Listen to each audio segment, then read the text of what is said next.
당신은 살아낼 자격이 있습니다. 55년을 살아왔다. 지금껏 살아온 시간보다 더 짧을 수 있는 미래를 어떻게 살아가야 하는지 고민이 많은 시기였다. 요양병원 주치의를 맡고 그분들의 일상에 관심이 생겼다. 어르신들과의 만남은 의료봉사를 했을 때와는 또 다른 노년의 삶, 질병으로 인한 고통, 그리고 죽음을 만나게 되었다. 그분들의 일상에서 아픔과 절망을 보면서 때론 아무것도 할 수 없음에 좌절을 느꼈었고, 어떤 때는 그분들의 웃음 속에서 함께 행복을 느끼며 생활해 왔었다. 벌써 8년이라는 세월과 함께 울고 웃고 지내왔다. 힘겨워서 포기하고 싶은 시간도 많았었다. 어르신들의 치유 또한 생각처럼 쉽지 않았다. 지치고 힘들 때마다 내 손을 잡아준 것은 주치의를 믿고 의지해준 어르신들이었다. 그렇게 힘겹고 바쁜 시간 덕분에 이제는 제법 든든히 뿌리를 내릴 수 있었다. 지난 겨울 문득 거울 앞에 선 낯선 존재를 발견했다. 어느새 얼굴 여기저기에 깊은 주름이 파였고 머리는 희끗희끗해져 가고 있었다. 그제야 나도 나이 들어가고 있음을 인지하기 시작했다. 마음은 여전히 젊음인데 어느새 육체적인 노화는 한참을 달려와 있었다. 오랜 시간 거울 앞에서 낯선 나와 마주하며 수많은 질문이 스쳐갔다. 이렇게 나이 든 너는 누구지? 지금까지 무엇을 하다 여기까지 왔니? 지금 이 모습에 만족하니? 앞으로 어떻게 살고 싶니? 나이 듦에 대해 준비는 하고 있니? 만약 이 상태에서 갑자기 병이 찾아온다면 넌 어떻게 살아갈 거니? 마음은 아직 청춘인데 벌써 50 중반을 넘었다는 사실이 믿기지 않았다. 나이 듦에 대해 진지하게 생각해 본 적이 없었기에 당황했다. 더욱이 질병이 내게도 순식간에 올 수 있다는 생각만으로도 깊은 우울감이 찾아왔다. 주변에선 갱년기 우울로 시간이 지나면 좋아질 거라고 했지만 알고 있었다. 단순한 호르몬 영향이 아니라 나이 듦에 대한 강한 부정에 의한 것임을 스스로 알고 있었다. 딛고 일어서야만 했다. 살아온 날보다 앞으로 살아갈 날이 짧아졌기에 주저앉아 울고만 있을 수는 없었다. 그때부터였다. 나이 듦을 깊게 고민하기 시작했고 어떻게 준비해야 할지 주위를 둘러보기 시작했다. 요양병원에서 어르신들이 8년 동안 보내준 메시지의 무게감은 그분들의 연륜만큼 꽤 묵직했고 아픔이었고 깊은 울림과 지혜가 담겨 있었다. 치매를 앓고도 당신의 인생을 잃지 않은 어르신들이었다. 갑자기 찾아온 뇌졸중으로 한쪽 팔다리 마비가 왔어도 건강한 한쪽이 있음에 감사하며 오히려 주변 사람들을 더 도와줬던 어르신들도 있었다. 파킨슨 병으로 몸이 굳어감에도 당신의 정신은 결코 불치의 병에 포기하지 않고 당당히 맞서 일어선 분들도 있었다. 죽음 앞에서도 당당히 자신의 권리를 찾아 마지막을 보내신 분들도 있었다. 어르신들은 계속 내게 메시지를 보내왔다. 나이 듦이 결코 내 인생의 내리막길이 아니라 그 조건에서도 충분히 주인공으로 살아갈 수 있다고 전해주고 있었다. 나이 든다는 것은 자연의 순리이고 내 인생 황금기로 바꾸는 것은 각자의 의지에 달려있음을 알려주고 있었다.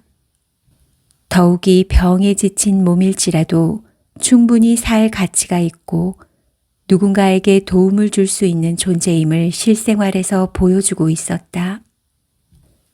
글을 쓰는 것은 세상의 나를 드러내는 것이기에 쉽지 않은 일이었다. 그럼에도 용기를 낼 수 있었던 건 노년의 삶도 질병으로 고통받는 삶도 살 가치가 있음을 8년 동안 끊임없이 가르쳐준 인생의 선배이자 스승이신 어르신들 덕분이었다.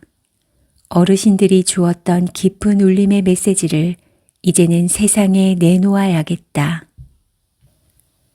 요양병원에서 만난 어르신들이 알려주는 삶의 지혜. 아파도 여전히 삶은 중요하다는 진실. 1. 기억은 잃어도 인생을 잃은 것은 아니다. 치매는 가장 대표적인 퇴행성 뇌 질환이다.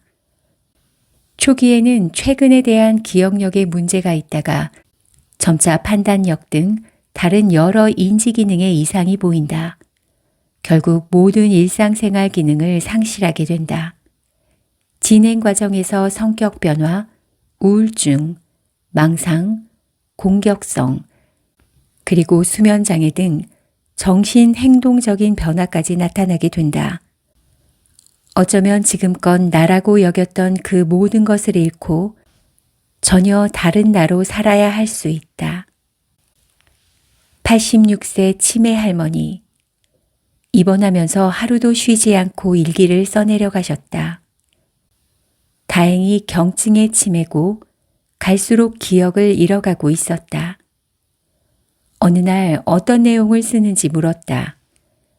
그분은 하루에 일어나서 무엇을 했고 내 혈압은 얼마고 무엇을 먹고 있는지 하루 중에 어떤 생각들이 떠오르는지 매일의 일상을 기록하고 계셨다. 그러시면서 점차 내가 무엇을 했는지 기억을 못하는 게 슬프기도 하겠지만 이렇게라도 기록해 놓으면 그래도 내가 무얼 하며 지냈는지 알 수 있으니 이 시간이 감사하단다. 비록 조금씩 기억을 잃어가고는 있지만 어르신의 하루는 항상 바쁘다. 오늘도 여전히 건강하게 움직이시며 당신에게 허락한 시간을 소중히 사신다. 오랜만에 찾아온 가족들에게는 이전과 다른 기억력 상실에 안타까움이 크게 다가온다. 오히려 어르신은 밝게 웃으며 그런 자녀들을 달래주신다. 이분들과 생활하다 보면 치매 어르신들 모두가 결코 우울감과 좌절감에 깊게 빠지지 않음에 놀란다.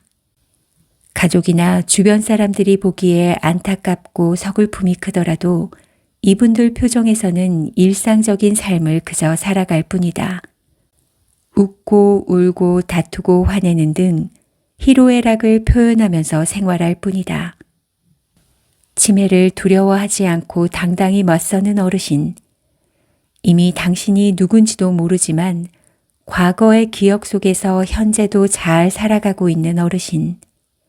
이 치매 어르신을 통해 기억은 잃어도 인생을 잃어버린 것이 아님을 당신들 삶을 통해 보여주신다. 치매로 기억은 잃어도 인생은 잃지 않음을 꼭 생각해 주세요. 그것이 치매에 대한 두려움을 떨치고 당당하게 인생을 살아갈 수 있는 길이니까요. 2. 걸을 수는 없어도 움직일 수는 있다. 갑작스러운 뇌출혈 혹은 뇌경색으로 찾아온 팔다리 마비는 누구도 예상치 못한 불청객으로 불쑥 우리 곁을 파고든다. 뇌의 침범 부위에 따라 운동신경뿐 아니라 언어 중추 파괴로 말이 어눌해지고 흔히 느끼고 살아왔던 뜨겁고 차가움의 감각도 통증도 느끼지 못하는 경우도 있다. 이때부터 장애인이란 수식어를 달고 불편함과 편견에 스스로 맞서야 하고 변화된 내 모습을 안고 살아가기까지 수없이 많은 눈물과 노력이 있어야 한다. 75세 우측 편마비. 그러나 나에게는 도와줄 수 있는 다른 쪽 팔다리가 아직 남아있다. 뇌졸중으로 우측 편마비가 찾아와 겨울철 3개월을 함께 하셨던 분이다. 편마비로 거동이 불편하고 혼자 밥을 해서 드시기에는 불편하지만 느릿하게 움직여서 할 수 있는 일들을 스스로 하려는 의지가 강한 분이셨다. 그래서인지 이번 첫날부터 같은 방에 있는 어르신들께서 식사 때마다 물도 떠다 드리고 등이 가렵다는 어르신에게 움직임이 가능한 손으로 등도 긁어주고 말도 걸어주고 방에서 도움이 되는 역할을 하셨다. 어르신의 작은 동작 하나, 따뜻한 말 한마디가 방의 분위기를 확 바꿔놓았다.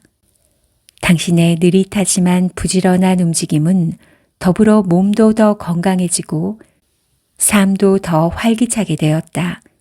결국 3개월 만에 이전보다 더 근력이 생기고 걷는 것도 더 원활해져 집으로 퇴원을 하게 되었다. 환자다, 환자가 아니다 하는 것은 본인이 어떤 마음을 먹느냐에 따라 달려있음을 알게 해준 분이셨다. 내가 몸이 불편하고 아파서 안 된다고 하는 것보다는 어떻게 마음을 먹느냐에 따라 당신의 삶의 가치가 달라지는지를 보여주셨다. 모든 것은 스스로 어떤 마음을 갖고 움직이냐에 크게 달라진다. 나는 몸이 불편하고 아프다는 마음에 묶이면 그것이 나를 지배한다. 하지만 어르신처럼 나에게는 건강한 한쪽 팔과 다리가 있음에 감사함을 갖게 된 순간 할 수 있는 것들이 눈에 들어온다. 컵에 있는 물이 절반밖에 없다는 말과 절반이나 남아있다는 말이 같은 현상을 두고 바라보는 관점이 다르듯이 어떤 걸 선택하느냐는 스스로의 역할이다. 당신은 절반 정도 차 있는 물컵을 보고 어떻게 생각하나요? 절반밖에 없나요? 아님 아직 절반이나 남아있나요? 당신의 선택에 따라 그 물컵의 가치가 확 달라지는 걸 아시나요? 내가 없는 것에 초점을 맞추기보다는 있는 것에 더 관심과 애정을 갖고 살아가는 힘이 필요합니다. 특별한 어르신 한 분이 있다. 파킨슨으로 5년째 투병 중이신데 점차 삶의 의미를 잃어가고 그저 하루하루를 힘겹게 살아가시는 분이다. 회진 때마다 해드릴 말씀이 없어 그저 안부 인사를 묻고 여기저기 안마만 하고 나올 때가 많았다.